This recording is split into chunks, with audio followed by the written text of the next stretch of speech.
We here at Angry Me Production want to thank our sponsor, Mobile Notary Mindy. She's certified with the National Notary Association. She's also bonded and E&O insured. She offers a wide range of services including wills, powers of attorney, medical documents, healthcare proxies, living wills, certification of trust, assignment of personal property, HIPAA waivers, advanced healthcare directives, and 99 verification. You can find her on Facebook, TikTok, and Instagram at Mobile Notary Mindy. You can also visit her webpage at TexasMobileNotaryMindy.com. That's TXMobileNotaryMindy.com. Thank you so much and enjoy the show. Ladies and gentlemen of all ages, boys and girls, thank you for tuning in to yet another episode of Angry Me Production. We appreciate you coming in and letting us be a part of your lives, week in and week out. We hope to do our best to present you with something that your eardrums delight in.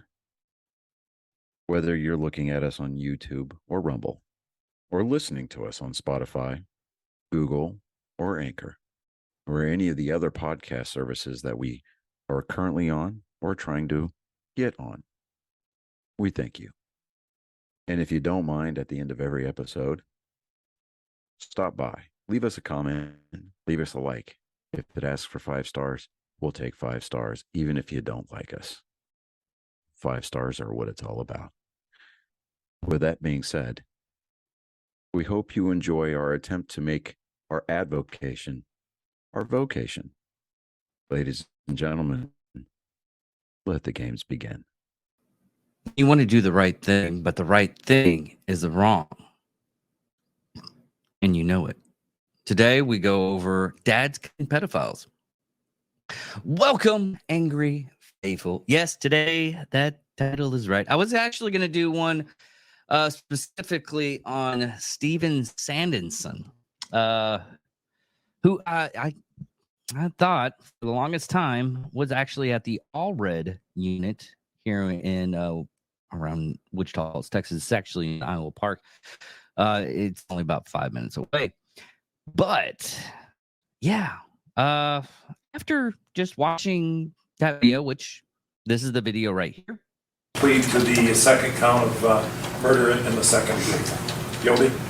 Yes, sir. And doing so freely and voluntarily? Yes. Doing so because you are guilty? Yes, sir. All right. Did you? The reason I killed him was because he was a child molester. But you did in fact kill him? Oh, sure. And you intended to kill him? Oh, sure, yes. Well, if it's all right, I'd like to tell you where it started. Go ahead. All right, well, he was my bunkie, and I had found out that he was in prison for child molestation, a really bad case. So that night he was trying to justify why he did it, and I just told him to be quiet, and he would have to leave in the morning to find a new cell. But he continued to talk about it and try to justify it, so he was a little bit bigger than me, so I got down and I hit him in his face a few times, and when he fell, I wrapped a cord around his neck and I took his life. And watching that video, I had a plethora of other videos. We'll quickly go over Stephen Sandison. Sandison. Real quick. And that was the guy in the video. He basically was sentenced to life imprisonment for murdering his girlfriend at the time in 1991. He's serving life without parole. He can't get out anytime soon, especially since the second murder case, which you saw in the video, that he said he was guilty of. He said he did it. What's weird about this, and I'll go over the article right now, it's taking in some people think Stephen D. Denson is a hero for killing his child molester's prison cellmate. Sandison said, but he wants the world to know that he isn't. It has been 2 months since Sandison, and this is back in 2015. It was actually in April 22nd, 2015, that this all portrayed. People think that I'm some kind of hero when I'm actually not. Some Sandison moments before Shingsong County Sangin. Stephen Hawking, help me out with this one. This is a weird one. Saginaw County Chief Circuit Judge Fred Burchard sentenced him to kill for killing Theodore Dyer in October of 2015 at the Shangshorn, October 2014, I guess it would be, in October at Shangshorn Correctional Facility in Freeland. Sandison said some people have criticized his actions as well. I just did what I thought was the best time I was given.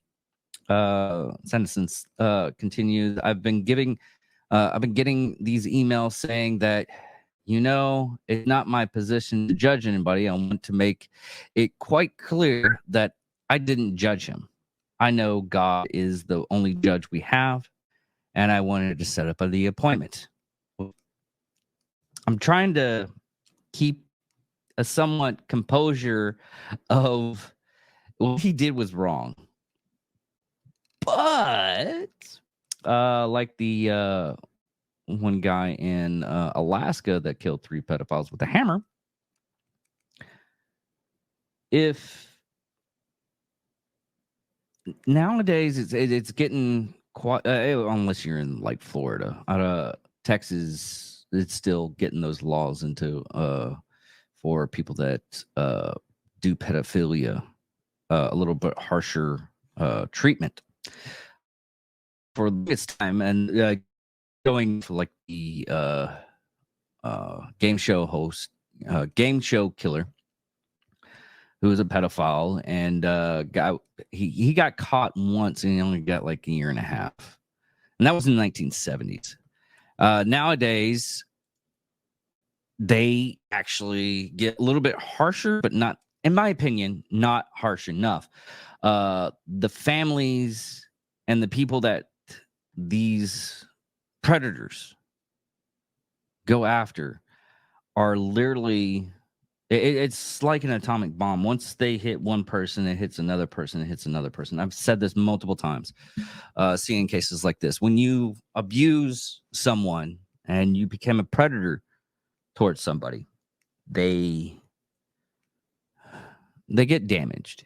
And you're going to get damaged no matter what. The best course of action is go through the legal system. Hopefully it pans out.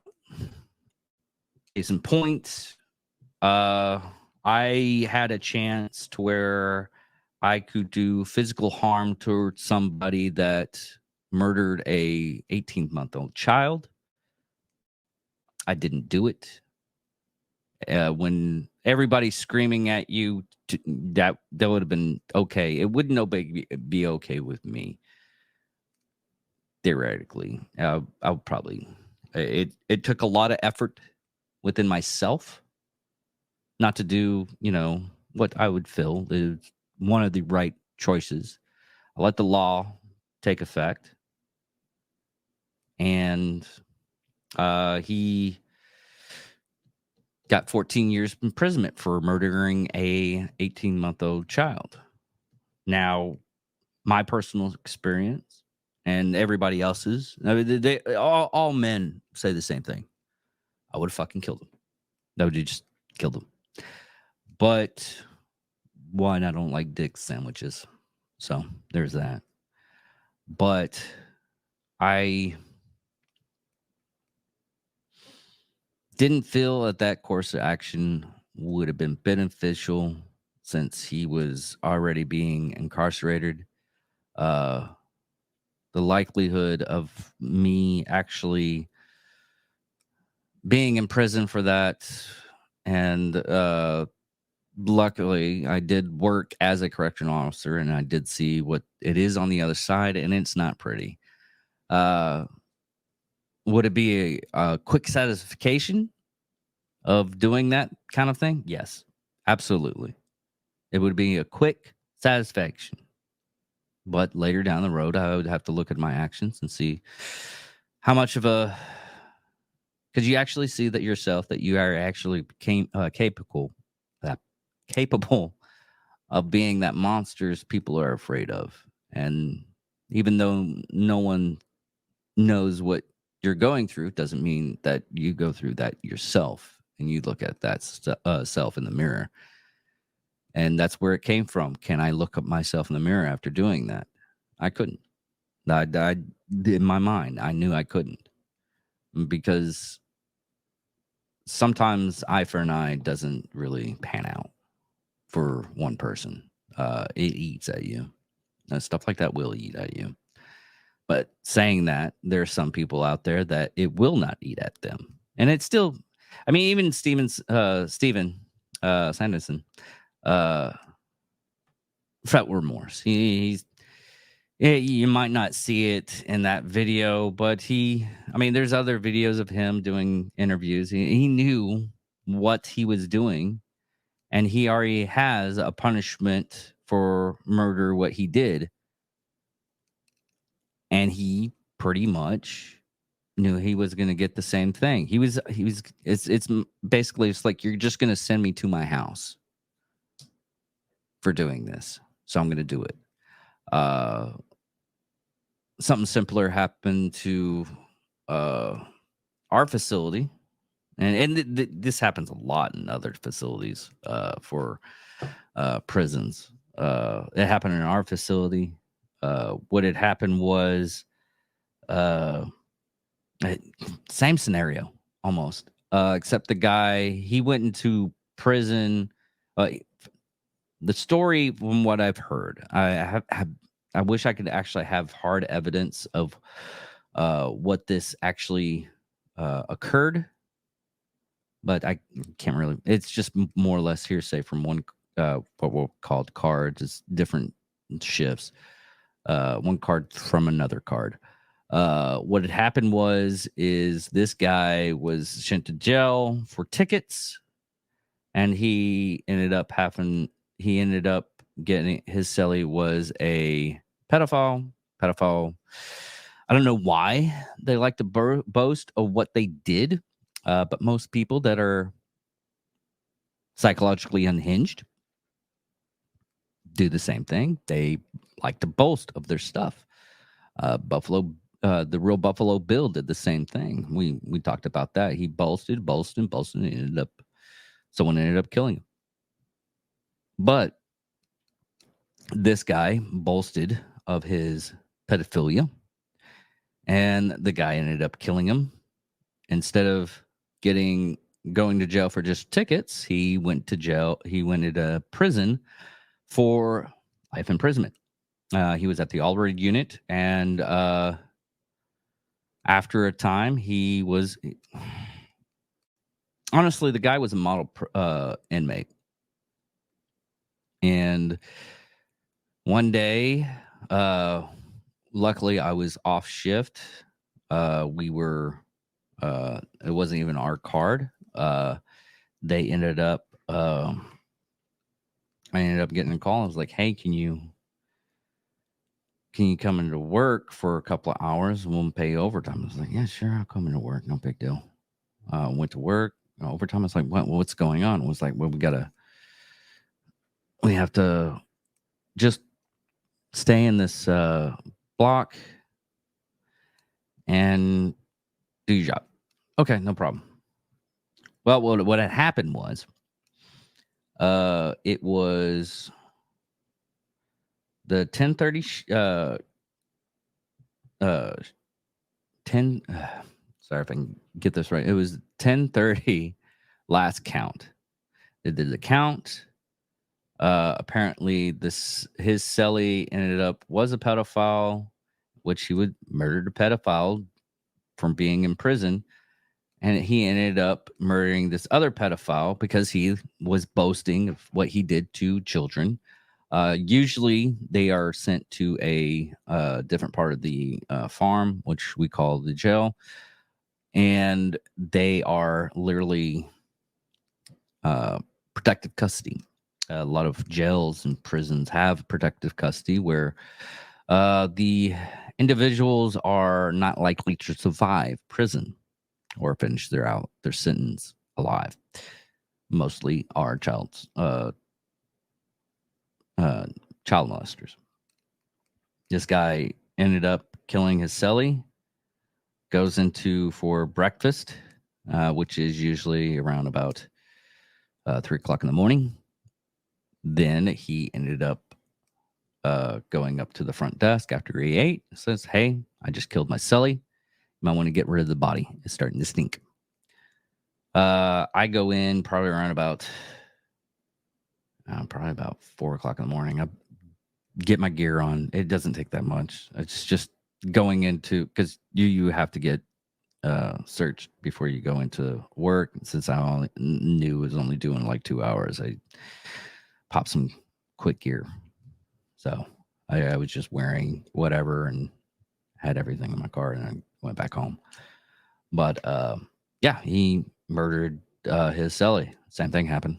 From what I gathered from the information from the other officers, because they had to take 2 people away. They were sick. They went to work, and they what we call pistol whipping the count. It happens. And he stayed out through the whole night, dead, until like 3 o'clock in the morning. And then they brought the guy back, re-arrested, retried, resentenced. Same thing happened. Another one, I can't get you. There's plenty. I just won't put it up there because it's more violence, and I don't want to get it taken down. But one in the 80s was guy was in the airport getting shipped to another place. Father goes in, shoots him alive on national TV. What he did was undisputably wrong. Moral standard, society, was it wrong? Yes. But it was a pedophile. I'm sorry. In my opinion, this is my opinion. You can go at me as much as you want, but people that are predatory, kids, rapists, people like that, they should be dealt with accordingly. A lot of the psychopaths that I see or read on Psychos and Sociopaths, they're predators. They should be taken out. Best line I ever heard, and I love using it, and a lot of people just, roll their eyes when I say it, but it was a Joker comic book. Jim Gordon, it was more or less a story of Jim Gordon, him trying to track down the Joker. But he talked to his no, it wasn't his captain. It was his partner that was retiring in Chicago. And his partner said, "I faced real evil. Whenever you face real evil, understand, do only one thing. Aim for the head." Is it wrong for me to think that way? Yeah. Some people might think that. But in the hearts of hearts, I'm sorry. Laws of the jungle apply here. That means if you're trying to take care and protect your children, some people call it sheepdogging. Some people call it, being a man. Some people call it misogynistic, toxic masculinity. But that's in our DNA. That is literally in our DNA to protect people.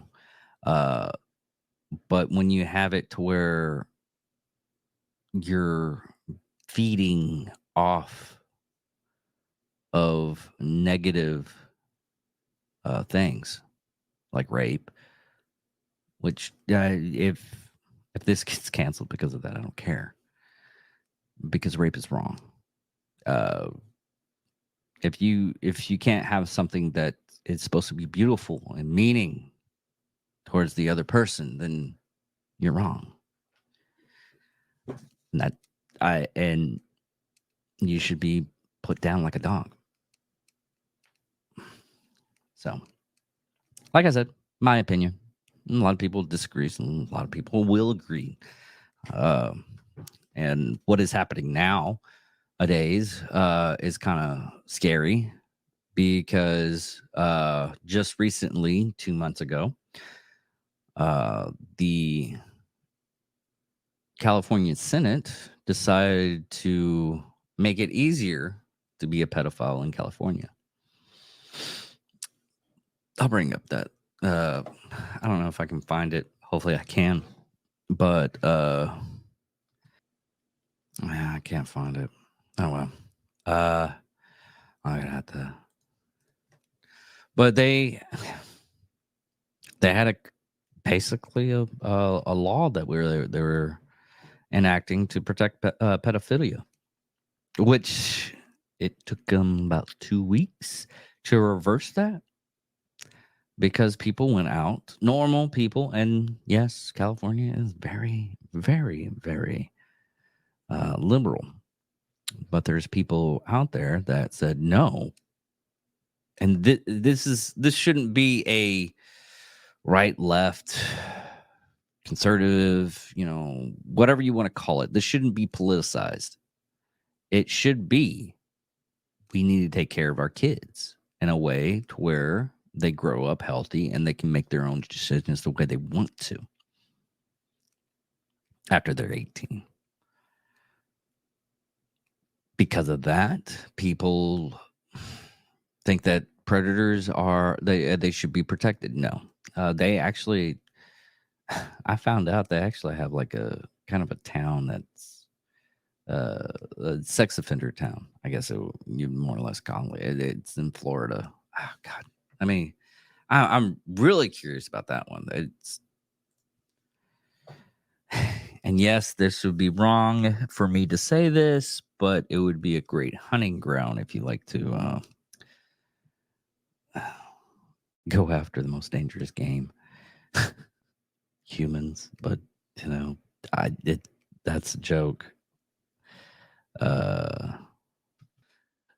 Miracle Village, that's what it's called. I knew it was something weird, but its population is 80% of sex offenders, including pedophiles. It's near Lake Chokebe. I am curious if my FBI people that are watching me right now anyways, let me see here. The village where half the population are sex offenders, life inside a community of sex offenders, has 150 registered sex offenders in that town since 2014. Miracle Village or City of Refuge. Florida Heights Community dubbed the Miracle Village. Now, 2018, it's 200 people, bizarre community, and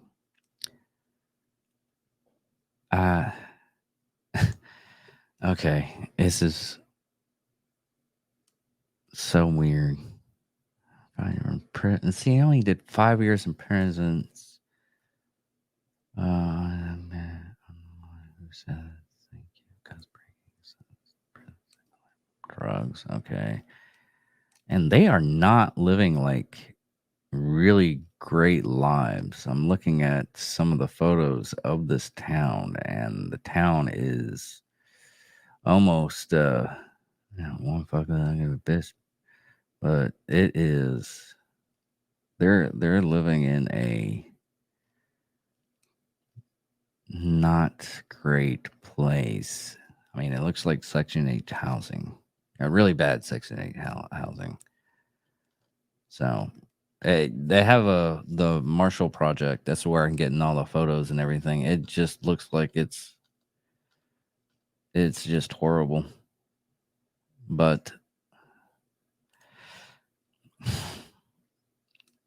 This is where, I mean, there's actually been like a couple of videos that have been ended up watching on TikTok and YouTube about why pedophiles are trying to become one with the LGBTQ plus organization or community, and it's because in that small community, and there's lots of people that are in that community are going away from that community. They're still gay, they're still homosexuals, whatever, but they're going against the ideology of that group because of their grooming kids. And there are people, and like I said, it doesn't matter your political view. It shouldn't be political to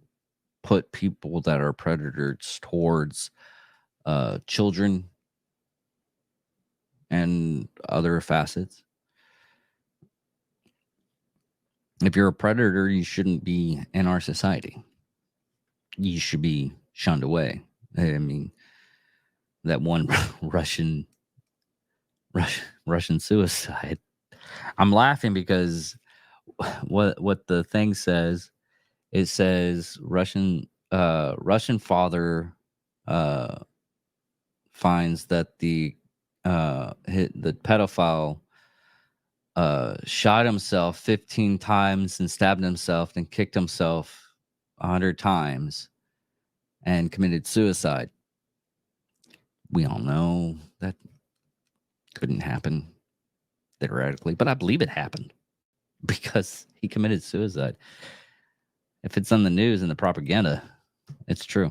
But in all reality, in my beliefs, I think it's right.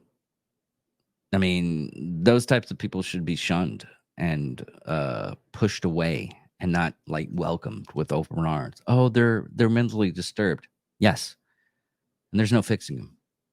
There isn't. There's many psychological profiles done on these people, and they say that no matter what, for whatever reason, they had lied to themselves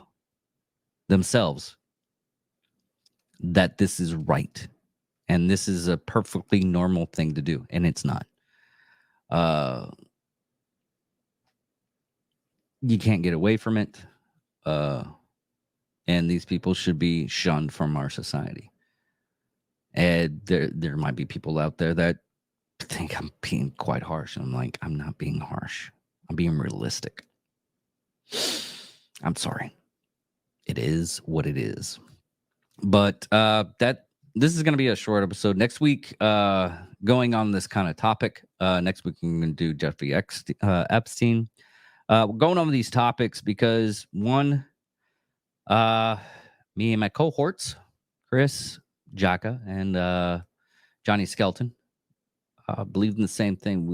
We do not believe that pedophilia is a good thing and should be around. Chris has said it. I've said it. Johnny said it.